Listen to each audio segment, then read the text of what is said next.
On September 5, 1972, the door to a quiet apartment in Rome opened, revealing a face that had haunted Israeli intelligence for months. Abdul Weller barely had time to register the two figures in the hallway before silenced gunshots pierced his chest. 12 shots, one for each Israeli athlete taken in Munich. As he collapsed onto the marble floor, the assailants melted into the night, leaving no witnesses and no clues. This execution was not an ending. It was the opening move in a chess game played across 4 continents, where shadows hunted shadows, and retribution wore the mask of justice. This is the story of a vow made in blood and the relentless pursuit that followed, a campaign that would redefine the rules of counterterrorism for decades to come. Dawn broke over the Olympic Village in Munich, promising another day of celebration. Athletes from around the world wandered between dormitories, their faces still marked by the fatigue and euphoria of competition. Flags fluttered in the morning breeze. Somewhere in the distance, a loudspeaker announced the day's events. The 1972 Summer Olympics were conceived as a symbol of peace, a conscious effort by West Germany to distance itself from the shadow of 1936, when Hitler turned the Games into a propaganda spectacle. Now the world was to see a new Germany, open, democratic, and hospitable. At Kalistress 31, the Israeli delegation slept behind unlocked doors. Security was deliberately relaxed.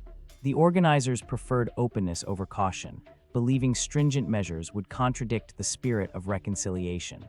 The Israeli athletes, coaches, and officials settled into their rooms with the ease of people accustomed to risk but craving a respite. They had come to compete, not to wage war.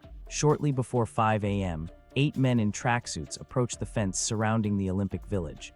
They carried sports bags slung over their shoulders. To any observer, they could have been athletes returning late from town, a common sight during the Games. But these men were not athletes. They belonged to Black September, a faction of the Palestine Liberation Organization, and in their bags were Kalashnikov rifles, grenades, and ammunition. With practiced ease, they scaled the fence. Once inside, they moved quickly along the quiet paths, guided by intelligence gathered in previous days. They knew which building housed the Israelis. They knew which doors led to which rooms.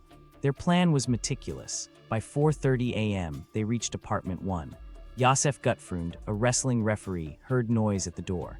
He rose from his bed and walked toward it, perhaps expecting a teammate or a late visitor from another delegation. Instead, he stared down the barrel of a gun.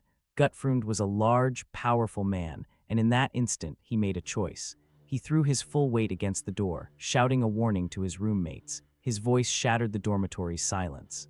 The struggle lasted only seconds. The door burst open, and the attackers flooded into the apartment. Gutfreund's warning bought his comrades precious moments. Wrestling coach Moshe Weinberg tried to fight back, grappling with one of the militants. He was shot in the face. Weightlifter Yosef Romano lunged at another attacker, trying to wrestle the weapon away. He was shot at point-blank range, his body collapsing at the entrance. Other athletes rushed for exits, smashing windows, jumping from balconies. Some managed to escape, others were dragged back into the apartment at gunpoint. Within minutes, the attackers held 9 hostages. 2 Israelis were dead. The Olympic Village, so carefully constructed as a sanctuary of international goodwill, had become a trap. By dawn, police had surrounded the building. Negotiators arrived. Television cameras from around the world focused their lenses on the balcony of apartment 1, where a masked figure in a balaclava, gripping a rifle, occasionally appeared. This image would become iconic, a symbol of terrorism's invasion into a space meant to celebrate human unity. The captors issued their demands: the release of 234 prisoners held in Israeli jails, as well as founders of the Red Army faction held in German prisons.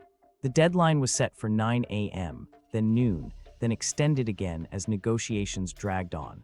West German authorities frantically sought a solution. Israeli Prime Minister Golda Meir refused to negotiate with terrorists, a policy her government had held since its founding. The responsibility fell to the Germans. Hours passed as the world watched. Competitions were suspended.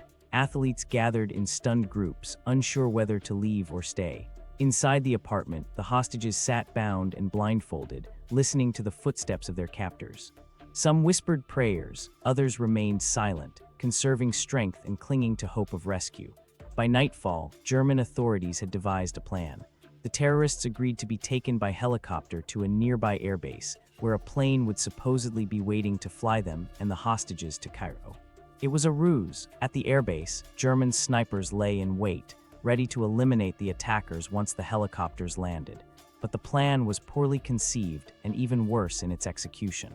The snipers had no night vision equipment, no radio communication, and no clear chain of command. When the helicopters landed at Fürstenfeldbruck Air Base, chaos erupted. Gunfire crackled across the tarmac. The attackers returned fire. One threw a grenade into a helicopter, incinerating the hostages inside.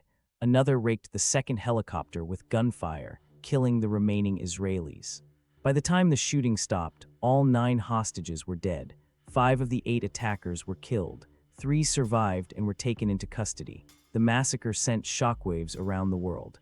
The Olympic Games were suspended for a day of mourning, then controversially resumed. For Israel, this attack was not merely a tragedy but an act of war. The young state, born from the ashes of the Holocaust, vowed never again to allow its people to be killed with impunity. Within hours of the massacre, Prime Minister Golda Meir convened a secret meeting of her cabinet and top intelligence officials. The question was not whether to respond, but how. The answer was Operation Wrath of God, a campaign of liquidation that would stretch across years and continents, hunting those responsible for Munich with the patience and precision that would become a hallmark of the Israeli approach to counterterrorism. Golda Meir was 74 when she received the news from Munich. She had survived pogroms in Ukraine, immigration to America, and the founding of Israel. She had seen wars and survived them. But the footage from Munich, the blindfolded hostages, the masked terrorists, the body bags on the airfield, struck her with a force that even decades of hardship had not prepared her for. She did not cry. Later, witnesses recalled she sat in silence, her face like carved stone, her hands tightly folded on the table. When she spoke, her voice was firm. The ensuing meeting took place in a soundproofed room, its walls covered with maps and photographs of known Black September operatives. Present were the heads of Mossad, Shin Bet, and military intelligence. Also there was Zvi Zamir, the director of Mossad, a man known for his caution and precision. Zamir understood that what Meir proposed carried immense risks. Assassinations on foreign soil could provoke diplomatic crises, expose Israeli agents, and fuel cycles of retaliation. But he also understood the alternative. Inaction would be an invitation for further attacks, a signal that Israeli lives could be taken without consequence. The plan that emerged was unlike anything Mossad had undertaken before. It would not be a single raid or a quick strike. Instead, it would be a systematic and patient campaign targeting everyone connected to the Munich massacre. The operation received the codename Wrath of God, a biblical reference reflecting both its moral justification and its uncompromising nature. To carry out this mission, Mossad assembled a unique team, recruited from the ranks of Kidon, a unit within the Caesarea division specializing in targeted killings. These were not soldiers in the traditional sense. They were linguists, engineers, document forgers, surveillance experts, men and women capable of blending into foreign cities unnoticed, adopting false identities, and executing precise operations without leaving a trace. Their training emphasized patience over aggression, observation over action. A successful Kidon operative could spend months in a city building covers, studying a target's routine and identifying vulnerabilities before making a single move. The targets were identified through painstaking intelligence work.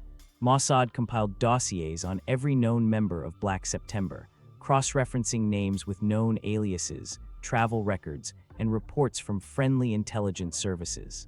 The list was long. Some names belonged to the men who stormed the Olympic Village. Others were financiers, logisticians, planners, people who never touched a weapon but whose contributions made the attack possible.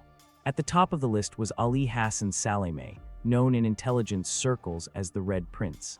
Salameh was charismatic, wealthy, and had deep connections within the Palestinian resistance. He was believed to have organized the Munich attack, coordinating logistics and selecting the team. He moved frequently, protected by bodyguards and multiple layers of operational security. Reaching him would take years. But before striking at Salameh, Mossad needed to send a signal. The first target had to be someone noticeable, whose death would be noticed. That target was Abdul Wael Zweiter. Zweiter was not a fighter. He was a translator and poet, a Palestinian intellectual living in Rome. He represented the PLO in Italy, serving as a liaison and cultural ambassador. For Mossad, however, he was more. Intelligence suggested Zweiter had contacted members of Black September, provided logistical support, and had prior knowledge of the planned Munich attack. Whether these allegations were true remains debated. What is certain is that Mossad decided he must die. The operation began months before the trigger was pulled. In late September, 2 agents arrived in Rome posing as European businessmen. They rented apartments, opened bank accounts, and established routines. They watched Zweiter for weeks, meticulously charting his movements. They learned where he lived, where he worked, where he drank coffee in the evenings. They noted the routes he walked, the buses he took, the friends he met. They pinpointed the moments he was most vulnerable. On the evening of October 16, 1972, Zweiter left his apartment and walked to a nearby bus stop. The streets were quiet. In the October chill, few lingered outside after dark. Zweiter pulled his coat tighter and quickened his pace. 2 men stepped from the shadows. They approached him calmly, without hurry.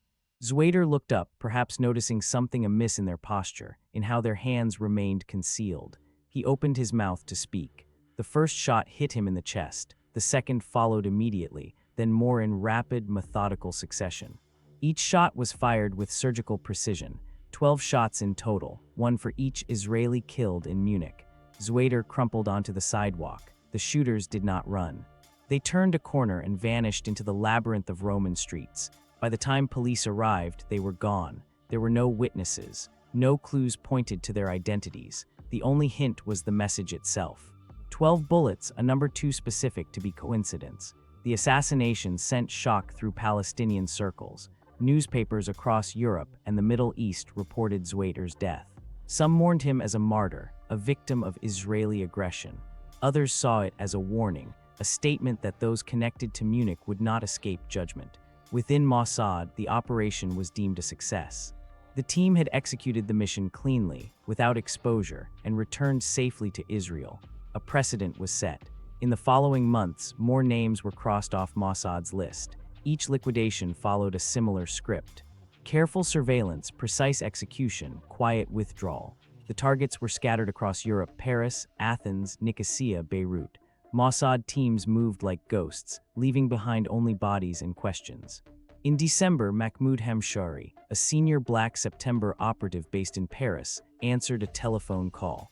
A bomb hidden in the device detonated, wrecking his apartment. He died in hospital weeks later. In January, Hussein al-Bashir, a Black September liaison in Nicosia, was killed by an explosion in his hotel room.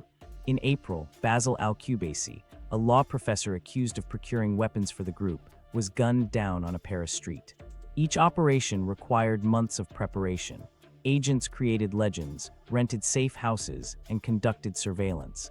They studied their targets' habits with obsessive detail, identifying patterns and vulnerabilities. They waited for the perfect moment, when the target was isolated, when security was weakest, when escape routes were clear. The precision of these strikes horrified Black September. Militants began to live in fear, constantly looking over their shoulders, suspecting betrayal within their ranks. Some went underground, others fled to countries beyond Mossad's reach, but the killings continued. Not every operation was successful. In April 1973, a Mossad team tracked Saleh to Lillehammer, Norway. Intelligence indicated a man living in the town under an alias was the Red Prince. The team watched him for weeks, confirming his identity through surveillance and informants. On the night of July 21st, 2 agents shot him as he walked home with his pregnant wife, but they had made a catastrophic error. The man they killed was Ahmed Bouchiki, a Moroccan waiter with no connection to Black September. The real Saleh was elsewhere, protected by layers of deception Mossad had failed to penetrate. The Lillehammer fiasco brought the operation into public view. Norwegian police arrested 6 members of the hit team. Their interrogations revealed details of Mossad's methods, jeopardizing future operations. The scandal forced Israel to temporarily suspend Wrath of God, though the campaign was quietly resumed in later years. Ali Hassan Saleh was the embodiment of everything Israeli intelligence feared in an adversary. He He was intelligent, charismatic, and ruthless. Born into a prominent Palestinian family, he grew up surrounded by the conflict that defined his generation. His father, Hassan Salameh, was a guerrilla leader killed fighting Israeli forces in 1948. The younger Salameh inherited not only his father's name, but also his sense of mission. Salameh rose quickly through the ranks of Fatah and Black September. He had a talent for organization and a gift for persuasion, building networks across Europe and the Middle East, recruiting militants, securing funding, and coordinating attacks. He was cautious, never staying long in one place, never using the same route twice. He trusted few and revealed even less. Mossad hunted him for years. They tracked his movements through bank records, intercepted communications, and informants planted within Palestinian circles. Several times they came close, but Salameh always slipped away. He seemed to possess a sixth sense for danger, changing plans at the last moment, altering routes, leaving safe houses hours before Israeli agents arrived. But in January 1979, Salameh made a mistake. He settled in Beirut, believing himself safe in a city controlled by the PLO. He moved confidently through the streets surrounded by bodyguards, no longer in hiding. Mossad surveillance teams noted his habits, his routine, his vulnerabilities. They identified a bottleneck, a narrow street he often drove down at a predictable time. On January 22nd, a parked Volkswagen exploded as Salameh's convoy passed. The blast tore the vehicles apart, killing Salameh, 4 bodyguards, and 4 bystanders. The shockwave shattered windows for blocks. By the time Lebanese authorities arrived, the Israeli operatives responsible had vanished. Salameh's death marked a symbolic completion of Wrath of God. The man believed to be the architect of Munich was dead. The message had been delivered. Israel would pursue its enemies across borders, across years, and across continents. There would be no sanctuary, no statute of limitations, no forgetting. Operation Wrath of God achieved its stated goal. Most of those directly responsible for Munich were killed or captured. Black September never recovered from the losses, dissolving into obscurity by the mid-70s. The operation demonstrated Israel's reach and resolve, sending a signal that echoed through terrorist networks worldwide. But the campaign had its price. The Lillehammer disaster exposed Israeli agents to public scrutiny and strained relations with European allies. Innocent people died in explosions meant for others. The moral questions surrounding targeted killings, questions of legality, proportionality, and justice, were never fully answered. Mossad defended its actions as necessary, the only possible response to terrorism. Critics called it state-sponsored murder, a descent into the very tactics it sought to combat. For the families of the Munich victims, the operation brought mixed feelings. Some expressed gratitude that their loved ones had been avenged. Others wondered if the killings brought any real solace. Ankie Spitzer, widow of fencing coach Andre Spitzer, fought for decades for official recognition of the massacre and accountability from the International Olympic Committee. She acknowledged Mossad's operations, but argued that true justice required transparency and acknowledgement, not just retribution. Within Israel, public opinion largely supported the operation. It was seen as a necessary response to terrorism, a demonstration that the nation would not allow its citizens to be killed without consequence. But there were dissenting voices. Some Israeli intellectuals and human rights advocates questioned the legality and morality of extrajudicial killings, arguing that Israel, as a democracy committed to the rule of law, should not engage in assassinations, even of terrorists. These debates were largely confined to academic and political circles. The details of Wrath of God remained classified for decades, hidden behind layers of secrecy. Operatives were bound by oaths of silence. Documents were destroyed or locked away. The public knew only what the government chose to reveal, fragments of truth mixed with carefully crafted narratives. Only in the 1990s did fuller accounts begin to emerge. Journalists, historians, and former intelligence officers started piecing the story together. Books were published, documentaries were filmed. The details were often incomplete, sometimes contradictory, but a picture gradually formed of what happened and how. One of the most significant revelations was the operation's scope. It was initially believed Wrath of God targeted only those directly responsible for Munich, but declassified documents and interviews with former operatives showed the campaign was broader. Mossad also pursued individuals involved in other Black September attacks, as well as those providing logistical and financial support who never directly participated in violence. The operation had evolved from a targeted response to Munich into a broader campaign against the entire organization. This expansion raised uncomfortable questions. At what point did retribution become overreach? Where was the line between justice and vengeance? There were no simple answers, and they continue to be debated by historians, ethicists, and policymakers. Today, Operation Wrath of God is considered one of the most successful covert intelligence operations in history. It demonstrated the effectiveness of targeted killings as a counterterrorism tool. It showed that even the most elusive targets could be tracked down with patience and precision, and it set a precedent that Israel follows to this day. Those who kill Israelis will be pursued wherever they hide, however long it takes. But the operation also revealed the limitations and dangers of this approach. The Lillehammer disaster showed that intelligence is never perfect, that mistakes can be fatal, that the certainty required to justify killing another person is always elusive. The moral and legal questions surrounding targeted killings remain unresolved. International law prohibits extrajudicial killings, yet states continue to carry them out, often with minimal accountability. Mossad itself has evolved since the days of Wrath of God. Lessons learned from the operation, both successes and failures, influenced subsequent missions. The organization became more cautious, more precise, more aware of the risks of overreach, but it never abandoned targeted killings as a tool. Operations against Hamas leaders, Hezbollah commanders, and Iranian nuclear scientists in subsequent decades bore the imprint of Wrath of God. The Munich Massacre itself has not been forgotten. Each year on the anniversary of the attack, ceremonies are held in memory of the 11 slain Israeli athletes. Their names are remembered. Their families continue to seek recognition and accountability.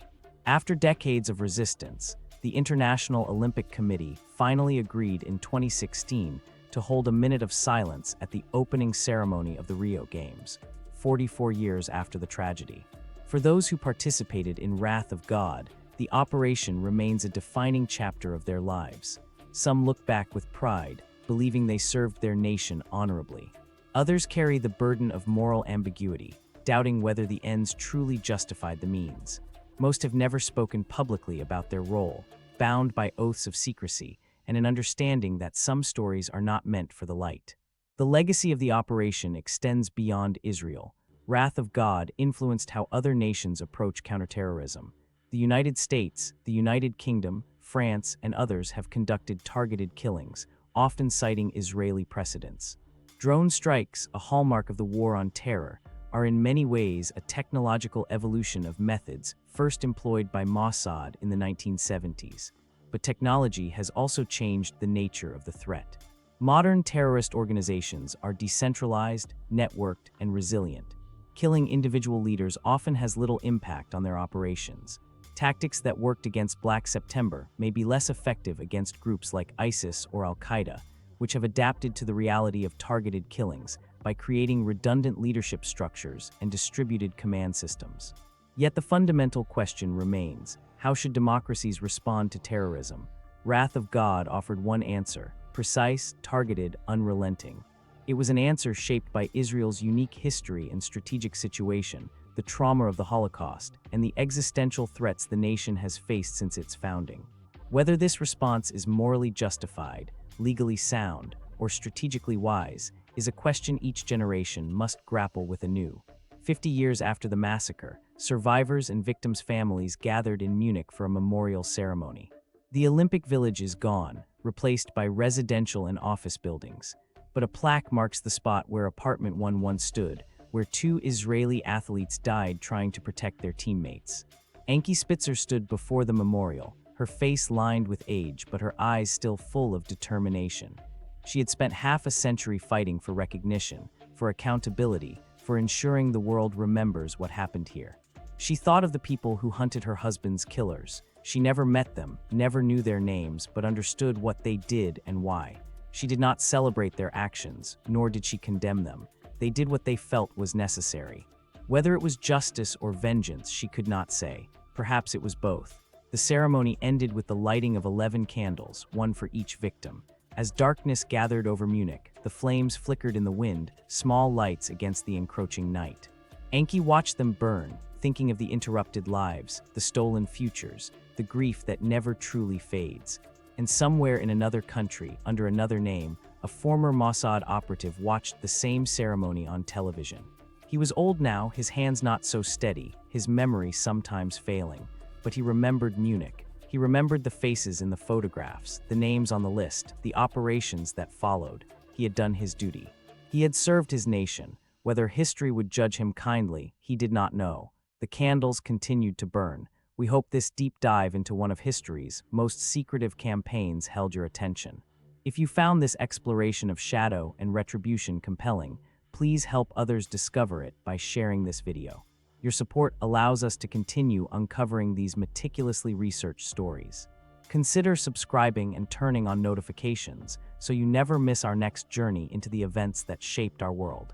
Stay curious, and we will see you in the next video RLD. Stay curious, and we will see you in the next video.